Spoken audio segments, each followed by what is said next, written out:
All right, let's get started on video 2 on using similar triangles. And this time we're going to do something called indirect measurement, and where we get to use similar triangles to find stuff. And of course, we have to bring back what we talked about at the very beginning of tonight's videos, and that is what constitutes similar triangles. To be similar, what do you have to have? One, you have to have the same shape. Two, you have to have congruent angles. Three, you have to have proportional sides. Well, we just learned that if we have the same shape and all three angles are congruent, that we have to have proportional sides. So that's how we're going to use this. So we're going to come over here and we're going to say, hey, it says you can use these similar triangles to find the height of a tree. It's telling us right off the top, triangle ABC is similar to triangle DEC. What is the height of the tree? So let's take a quick look here. I'm going to use green. We have our first triangle, which is one represents the height of the gentleman and the shadow. So the height and the shadow. Okay, the full triangle is created right here for the gentleman. And so we also have the triangle of the tree. So the height of the tree, the shadow of the tree goes all the way to C. Remember, it goes all the way to C. So you have to add this total distance up here. 9 and 6, that's 15 feet. And then, of course, that triangle continues up here. So we have two triangles. We know they're similar. They told us. We also know because, hey, we have the right angle here and the right angle there. And then angle C is shared. Angle C has to be congruent because it's the same angle for the triangle of the gentleman and the same angle for the triangle of the tree. So we have two congruent angles. We know the third one must be congruent. Therefore, we know we have similar triangles. So now we can then utilize the fact that we have these similar triangles.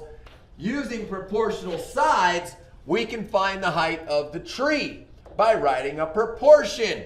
Okay? This proportion says I've got the height of the tree to the shadow of the tree. So I'm going to say x is to 15 feet.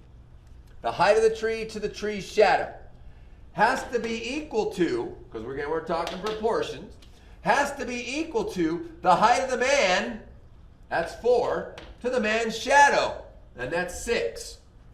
Now we have a proportion. To solve a proportion, we use cross products, right?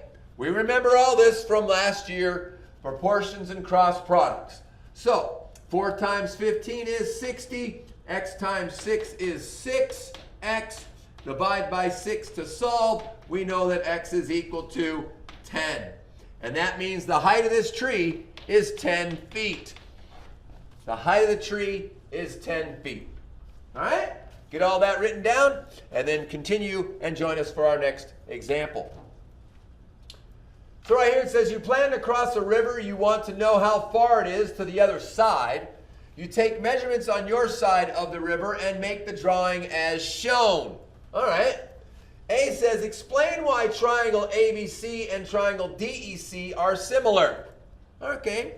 So we're going to use what we know. We just learned this in the first video. Well, I know that each triangle has a right angle. So that's one angle that's congruent. Where do we see another one that we can tell is congruent? Is A congruent to D? Because those are the corresponding angles. And then each one of these triangles has an angle C. Well, take a look real close at angle C. Right here, you have two intersecting lines, which means this angle and that angle are vertical. And what do we know about vertical angles? Vertical angles are congruent. So what can we say? We can say down here that angle B and angle E are congruent because they equal 90 degrees. And then we have angle C is vertical. So they're congruent, meaning you have two angles that are congruent.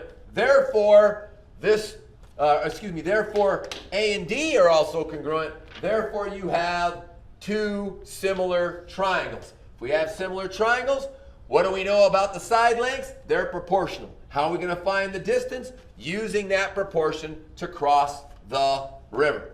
So, I'm going to write a proportion. I'm going to use this triangle right here, DEF. I always like to start with a triangle that has the variable that I'm trying to find the distance for. So I have x over 30. I have x over 30, and that is equal to the second triangle. I got to do corresponding sides now. What side corresponds to x? 50. So 50, and what side corresponds to 30? That's right, 40. So then I can use my cross products. X times 40 is 40x. 50 times 30 is 1,500. And when I divide by 40, 1,500 divided by 40 happens to be x equals 37.5. My units are feet, so we're going to call it feet. That's the distance across the river. Make sense? Let's do it again. Help get it in there. You and your friend are practicing for a rowing competition, and you want to know how far it is to an island in the Indian River Lagoon. You take measurements on your side of the lagoon, and you make the drawing as shown. Explain why triangle ABC and DEC are similar. So the first thing we're going to point out is the fact that we have angle E and angle B. So angle E and angle B are congruent. They're both 90 degrees. All right? And then we again have that angle C created by those two intersecting lines. So angle C is the same for both. We have vertical angle, and we know that vertical angles are congruent.